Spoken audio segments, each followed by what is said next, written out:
ನಮಸ್ಕಾರ ಸ್ನೇಹಿತರೆ, ಲೀಲಾರುದ್ರ ಚಾನಲ್ಗೆ ಎಲ್ಲರಿಗೂ ಸ್ವಾಗತ ಸುಸ್ವಾಗತ. ನಾವು ತುಂಬ ಸಾರಿ ಕೆಲವು ಜನರು ಮಿಸ್ಸಿಂಗ್ ಅಂತ ಕೇಳಿರ್ತೀವಿ. ಅದು ಕಾಮನ್. ಕೆಲವು ಮ್ಯಾಜಿಕ್ ಶೋಸ್ನಲ್ಲಿ ಜನರು ಮಾಯ ಕೂಡ ಆಗ್ತಾರೆ, ಅದು ಸಹಜನೇ. ಆದರೆ ಒಂದು ಊರೇ ಅಲ್ಲಿರುವ ಎಲ್ಲ ಜನರು ಮಾಯ ಆದರೆ? ಹೌದು, ಇವತ್ತು ನಾನು ಅಂಥದ್ದೇ ಒಂದು ವಿಸ್ಮಯ ಹೇಳೋದಕ್ಕೆ ಹೊರಟಿದ್ದೀನಿ.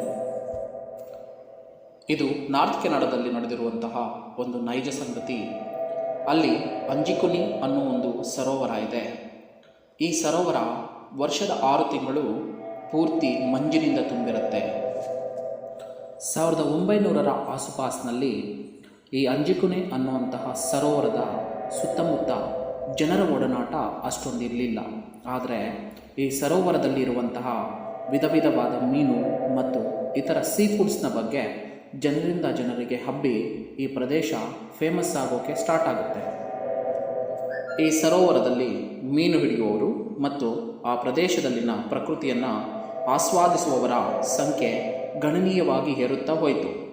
ಇಲ್ಲಿಗೆ ಯಾವಾಗ ಟೂರಿಸ್ಟ್ನ ಸಂಖ್ಯೆ ಜಾಸ್ತಿ ಆಯಿತೋ ಆಗ ಮೀನು ಹಿಡಿಯುವವರು ಅಲ್ಲೇ ಕೆಲವು ಮನೆಗಳನ್ನು ಕಟ್ಟಿ ವಾಸ ಮಾಡೋಕ್ಕೆ ಸ್ಟಾರ್ಟ್ ಮಾಡ್ತಾರೆ ಮತ್ತು ಅಲ್ಲಿನ ಅವರ ಮನೆಗಳೆಲ್ಲವೂ ಸೇರಿ ಒಂದು ವಿಲೇಜ್ ಆಗಿ ಮಾರ್ಪಟ್ಟಿರುತ್ತೆ. ಆ ವಿಲೇಜ್ಗೂ ಅವರು ಇಟ್ಕೊಂಡ ಹೆಸರು ಅಂಜಿಕುನಿ ಗ್ರಾಮ ಅಂತ. ಅಂಜಿಕುನಿಯಲ್ಲಿದ್ದ ಜನ ಎಸ್ಕಿಮೋ ಟ್ರೈಬ್ಸ್ಗೆ ಸೇರಿದವರಾಗಿರ್ತಾರೆ. ಇವರ ವೃತ್ತಿ ಅಂದರೆ ಫಿಶಿಂಗ್ ಮತ್ತು ಹಂಟಿಂಗ್. ಅವರಿಗೆ ಚಳಿ ಗಾಳಿಯಲ್ಲಿ ಬದುಕೋದು ಸಹಜವಾಗಿ ಬಂದಿರುವಂತಹ ವಿದ್ಯೆ ಆಗಿರುತ್ತೆ. ಅಷ್ಟೇ ಅಲ್ಲ, ನಾರ್ತ್ ಕೆನಡಾದಲ್ಲಿ ಸಿಗ್ತಾ ಇದ್ದಂತಹ ಗ್ರೇಪ್ಸಿಂದ ಅವರು ಅತ್ಯುತ್ತಮವಾದಂತಹ ವೈನನ್ನು ತಯಾರಿಸ್ತಾ ಇದ್ರು. ಸೊ ಅಲ್ಲಿನ ಸೀ ಫುಡ್ ಮತ್ತು ವೈನ್ನಿಂದ ಫೇಮಸ್ ಆಗಿದ್ದ ಆ ಪ್ಲೇಸ್ಗೆ ಟೂರಿಸ್ಟ್ನ ಸಂಖ್ಯೆ ದಿನೇ ದಿನೇ ಹೆಚ್ಚುತ್ತಾ ಹೋಗುತ್ತೆ. ಹೀಗೆ ಈ ಪ್ಲೇಸ್ನ ಫುಡ್ ಮತ್ತು ವೈನ್ಗೆ ಅಡಿಕ್ಟ್ ಆದವರಲ್ಲಿ ಲೆಬೆಲ್ಲೆ ಅನ್ನುವಂತಹ ವ್ಯಕ್ತಿ ಕೂಡ ಒಬ್ಬರಾಗಿರ್ತಾರೆ.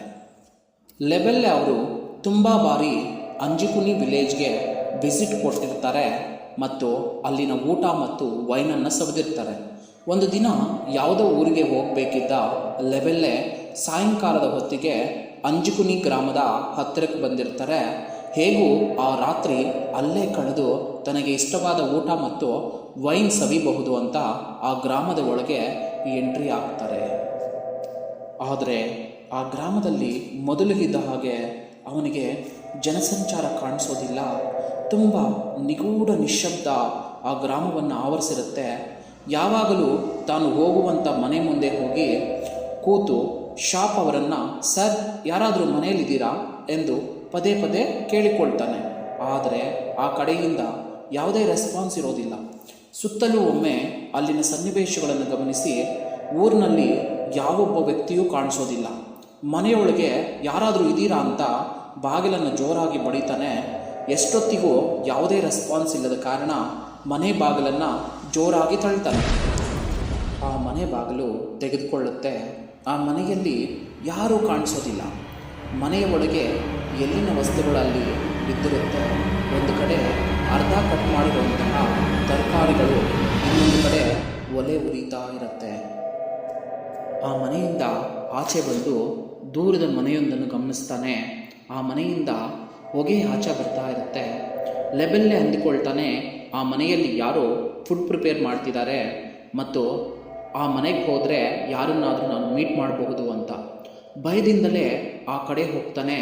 ಆದರೆ ಆ ಮನೆಯಲ್ಲೂ ಒತ್ತಿಸಿದ ಒಲೆ ಉರಿತಾ ಇರುತ್ತೆ.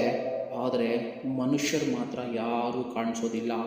ಎಲ್ಲಿನ ವಸ್ತುಗಳು ಅಲ್ಲೇ ಬಿದ್ದಿರುತ್ತೆ. ಹೀಗೆ ಸುತ್ತಮುತ್ತ 4-5 ಮನೆಗಳನ್ನು ಪರಿಶೀಲಿಸ್ತಾನೆ. ಆದರೆ ಯಾವ ಮನೆಯಲ್ಲೂ ಕೂಡ ಯಾವುದೇ ಮನುಷ್ಯನ ಜಾಡು ಸಿಗೋದಿಲ್ಲ. ಪಕ್ಕದಲ್ಲಿದ್ದ ಸರೋವರ ಹತ್ರ ಹೋಗಿ ಜನರಿಗಾಗಿ ಹುಡುಕಾಡ್ತಾನೆ ಮತ್ತು ಇಲ್ಲಿ ಯಾರಾದರೂ ಇದ್ದೀರಾ ಅಂತ ಜೋರಾಗಿ ಕೂಗಿಕೊಳ್ತಾನೆ. ಆದರೆ ಅಲ್ಲಿ ಯಾರೂ ಇರೋದಿಲ್ಲ. ಯಾರೂ ಇಲ್ಲದ ಆ ಪ್ರದೇಶದಲ್ಲಿ ಯಾರೂ ತನ್ನನ್ನೇ ಗಮನಿಸುವಂತಹ ಅನುಭವ ಲೆಬೆಲ್ಲೆಗೆ ಆಗ್ತಾ ಇರುತ್ತೆ ಮತ್ತು ಅವನನ್ನು ಯಾರೂ ಹಿಂಬಾಲಿಸ್ತಾ ಇದ್ದಾರೆ ಅನ್ನುವಂತಹ ಭಯ ಅವನಿಗೆ ಕಾಡ್ತಾ ಇರುತ್ತೆ. ಆ ಊರನ್ನೆಲ್ಲ ಮತ್ತೊಮ್ಮೆ ಸುತ್ತಿ ನೋಡ್ತಾನೆ. ಲೆಬೆಲ್ಲೆಗೆ ಈ ರೀತಿ ಅನುಭವ ಇದೇ ಮೊದಲನೇ ಸಾರಿ. ಅವನ ಕೈಕಾಲುಗಳು ನಡಗೋದಕ್ಕೆ ಸ್ಟಾರ್ಟ್ ಆಗುತ್ತೆ. ಇಲ್ಲಿ ಯಾರಾದರೂ ಇದ್ದೀರಾ ಎಂದು ಜೋರಾಗಿ ಕಿರಿಚಿಕೊಳ್ತಾನೆ. ಆದರೆ ಸೈಲೆನ್ಸ್ ಸೈಲೆನ್ಸ್ ಸೈಲೆನ್ಸ್. ಅಲ್ಲಿವರೆಗೂ ಜನಸಂಚಾರ ಇದ್ದಂತಹ ಆ ಊರು ಇದ್ದಕ್ಕಿದ್ದ ಹಾಗೆ ನಿರ್ವಾನುಷ್ಯವಾಗಿ ಬಿಟ್ಟಿರುತ್ತೆ.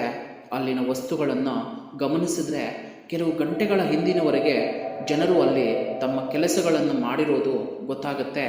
ಆದರೆ ಇದ್ದಕ್ಕಿದ್ದ ಹಾಗೆ ಅಲ್ಲಿನ ಜನರು ಎಲ್ಲಿಗೆ ಹೋದರು ಅನ್ನೋದು ಯಕ್ಷ ಪ್ರಶ್ನೆಯಾಗಿ ಉಳಿಯುತ್ತೆ. ಅಲ್ಲಿ ಏನು ನಡೆದಿದೆ ಅಂತ ತಿಳಿದುಕೊಳ್ಳೋದಕ್ಕೆ ಯಾವುದೇ ರೀತಿಯ ಆಧಾರಗಳು ಲೆಬೆಲ್ಲೋಗೆ ಸಿಕ್ಕಿರೋದಿಲ್ಲ. ಊರಿನಿಂದ ಆಚೆಗೆ ಹೊರಟು ಹೋಗೋಣ ಎಂದು ಜೋರಾಗಿ ನಡೆಯಲು ಆರಂಭಿಸ್ತಾನೆ. ಹೀಗೆ ಜೋರಾಗಿ ನಡೀತಾ ಇದ್ದಂತಹ ಲೆಬೆಲ್ಲೆಗೆ ಆ ಒಂದು ಸರೋವರದ ಹತ್ತಿರದಲ್ಲೇ ಹಲವಾರು ನಾಯಿಗಳ ಶವಗಳನ್ನು ನೋಡಿ ಹೃದಯ ಕಿತ್ತು ಬಾಯಿಗೆ ಬಂದಂತಾಗಿರುತ್ತೆ.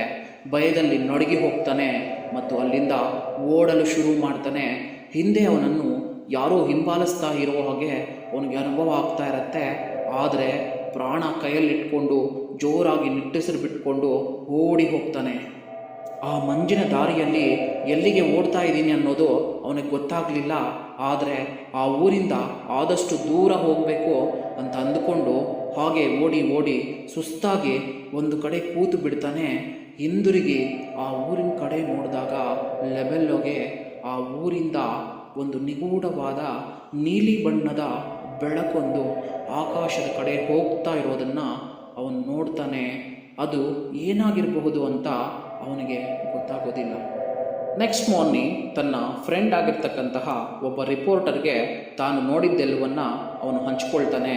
ಆ ಇಬ್ಬರು ಸ್ನೇಹಿತರು ಸೇರಿ ಪೊಲೀಸ್ ಸ್ಟೇಷನ್ಗೆ ಹೋಗ್ತಾರೆ ಆ್ಯಂಡ್ ಈ ವಿಷಯವನ್ನು ಹೇಳ್ತಾರೆ. ಆದರೆ ಅಲ್ಲಿರುವಂತಹ ಯಾವ ಪೊಲೀಸರು ಮೊದಲಿಗೆ ಇದನ್ನು ನಂಬೋದೇ ಇಲ್ಲ. ಬಟ್ ಲೆಬೆಲ್ಲೆ ಅಷ್ಟೊಂದು ಖಚಿತವಾಗಿ ಹೇಳಿದ್ರಿಂದ ಆ ಜಾಗಕ್ಕೆ ಹೋಗ್ಬಿಟ್ಟು ಪರಿಶೀಲನೆ ಮಾಡೋದಕ್ಕೆ ಮುಂದಾಗ್ತಾರೆ. ಅಂಜುಕುನಿ ವಿಲೇಜ್ ಒಳಗೆ ಎಂಟರ್ ಆದಂತಹ ಪೊಲೀಸರು ತುಂಬಾ ಸರ್ಪ್ರೈಸ್ ಆಗ್ತಾರೆ. ಅಲ್ಲಿವರೆಗೂ ಅಲ್ಲಿ ಜನ ವಾಸಿಸಿರೋದಕ್ಕೆ ಎಲ್ಲ ರೀತಿಯ ಎವಿಡೆನ್ಸ್ ಇದೆ, ಆದರೆ ಜನ ಮಾತ್ರ ನಾಪತ್ತೆ. ಯಾರಾದರೂ ಕೊಲೆ ಮಾಡಿದಾರ ಅಂದರೆ ಅಲ್ಲಿ ಎಲ್ಲೇ ಆಗಲಿ ಒಂದೇ ಒಂದು ಹನಿ ರಕ್ತ ಕೂಡ ಇಲ್ಲ. ಯಾವುದಾದ್ರೂ ಅನಿಮಲ್ ಅಟ್ಯಾಕ್ ನಡೆದಿದೆಯಾ ಅಂದರೆ ಅದಕ್ಕೆ ಎವಿಡೆನ್ಸ್ ಇಲ್ಲ. ಅಲ್ಲಿ ಎಷ್ಟು ಹುಡುಕಿದರೂ ಒಂದು ಎವಿಡೆನ್ಸ್ ಕೂಡ ಪತ್ತೆ ಆಗಿರಲಿಲ್ಲ.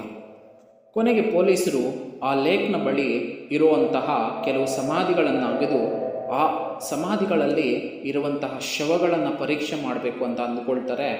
ಆದರೆ ಆ ಸಮಾಧಿಗಳನ್ನು ಅಗೆದು ನೋಡಿದ್ರೆ ಅಲ್ಲಿ ಒಂದು ನಿಗೂಢ ಭಯಾನಕ ಸಂಗತಿ ಕಾದಿರುತ್ತೆ. ಅದೇನೆಂದರೆ ಆ ಸಮಾಧಿಗಳಲ್ಲಿ ಒಂದೇ ಒಂದು ಶವ ಆಗಲಿ ಅಥವಾ ಅಸ್ಥಿಪಂಜರ ಆಗಲಿ ಅವ್ರಿಗೆ ಸಿಗೋದೇ ಇಲ್ಲ. ಅಂದರೆ ಅಲ್ಲಿನ ಜನರೇ ಅಲ್ಲ, ಅಲ್ಲಿರುವಂತಹ ಶವಗಳು ಕೂಡ ನಾಪತ್ತೆ ಆಗಿರುತ್ತೆ. ಅಲ್ಲಿ ಸತ್ತಿರೋ ನಾಯಿಗಳನ್ನು ಪರಿಶೀಲಿಸಿದರೆ ಅವೆಲ್ಲ ಹಸಿವಿನಿಂದ ಸತ್ತಿವೆ ಎಂದು ತಿಳಿದು ಬರುತ್ತೆ. ಸೊ ಇದು ಇನ್ನೂ ತುಂಬ ಬಗೆಹರಿಯದ ಪ್ರಶ್ನೆಯಾಗಿ ಉಳಿದುಬಿಡುತ್ತೆ. ಇನ್ನು ಸುತ್ತಮುತ್ತಲ ಗ್ರಾಮಗಳಲ್ಲಿ ಎಂಕ್ವೈರಿ ಮಾಡಿದಾಗ ಯಾರಿಗೂ ಏನೂ ಗೊತ್ತಿಲ್ಲ ಅಂದರು. ಆದರೆ ಕೆಲವರು ಮಾತ್ರ ಅವತ್ತಿನ ರಾತ್ರಿ ಅಲ್ಲಿ ಯಾವುದೋ ವಿಚಿತ್ರವಾದ ಬ್ಲೂ ಕಲರ್ ಲೈಟ್ ಒಂದು ಕಾಣಿಸಿತ್ತು, ಅದು ಆಕಾಶದ ಕಡೆಗೆ ಹೋಗೋದನ್ನು ನಾವು ನೋಡಿದ್ದೀವಿ ಅಂತ ಹೇಳಿದರು. ಇಲ್ಲೇ ಒಂದು ಥಿಯರಿ ಹುಟ್ಟುಕೊಳ್ಳುತ್ತೆ. ಏಲಿಯನ್ಸ್ ರಾತ್ರೋರಾತ್ರಿ ಬಂದು ಅಲ್ಲಿನ ಜನರನ್ನು ಶವಗಳ ಸಮೇತ ಎತ್ತಿಕೊಂಡು ಹೋಗಿದ್ದಾರೆ ಅಂತ. ಆದರೆ ಇದಕ್ಕೆ ಯಾವುದೇ ಆಧಾರಗಳು ಮಾತ್ರ ಇರಲಿಲ್ಲ. ಇನ್ನು ಕೆಲವರು ಆ ಲೇಕ್ನಲ್ಲಿದ್ದ ಆತ್ಮಗಳು ಎಲ್ಲರನ್ನು ಸಾಯಿಸಿ ಎಲ್ಲರನ್ನು ನಾಪತ್ತೆ ಮಾಡಿದೆ ಎಂದು ಹೇಳಿದರು.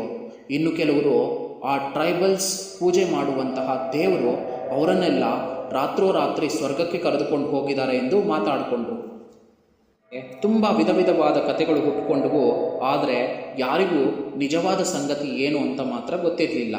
ಪೊಲೀಸ್ ಮಾತ್ರ ಹಲವಾರು ತಿಂಗಳುಗಳು ಈ ಕೇಸ್ ಇನ್ವೆಸ್ಟಿಗೇಷನ್ ಮಾಡ್ತಾರೆ. But no use. ತುಂಬ ಜನ ನಂಬೋದೇನೆಂದರೆ ಏಲಿಯನ್ಸ್ ಈ ಜನರನ್ನು ಎತ್ಕೊಂಡು ಹೋಗಿದೆ ಆದರೆ ಈ ವಿಷಯವನ್ನು ತುಂಬ ಜನ ನಂಬೋದಕ್ಕೆ ಆಗೋದಿಲ್ಲ. ಯಾಕಂದರೆ ಅಂಜುಕುನಿ ಲೇಕ್ ಮಂಜಿನಿಂದ ತುಂಬಿರುತ್ತೆ ಮತ್ತು ಆ ಮಂಜಿನ ಪ್ರದೇಶದಲ್ಲಿ ಕೆಮಿಕಲ್ ರಿಯಾಕ್ಷನ್ನಿಂದ ಆ ಥರದ ಬ್ಲೂ ಲೈಟ್ ಮತ್ತು ರೆಡ್ ಲೈಟ್ಗಳು ಆಗಾಗ ಬಂದು ಹೋಗೋದು ತುಂಬಾ ಸಹಜ. ಆ ಲೈಟಿಂದ ಏಲಿಯನ್ಸ್ ಬಂದಿದೆ ಅನ್ನೋದನ್ನು ತುಂಬ ಜನ ನಂಬೋದಿಲ್ಲ. ಈ ವಿಷಯ ನಡೆದು ಸುಮಾರು 100 ವರ್ಷಗಳೇ ಕಳೆದಿದ್ದರೂ ಅಲ್ಲಿ ಏನು ನಡೀತು ಅಂತ ಯಾರಿಗೂ ಗೊತ್ತಿಲ್ಲ.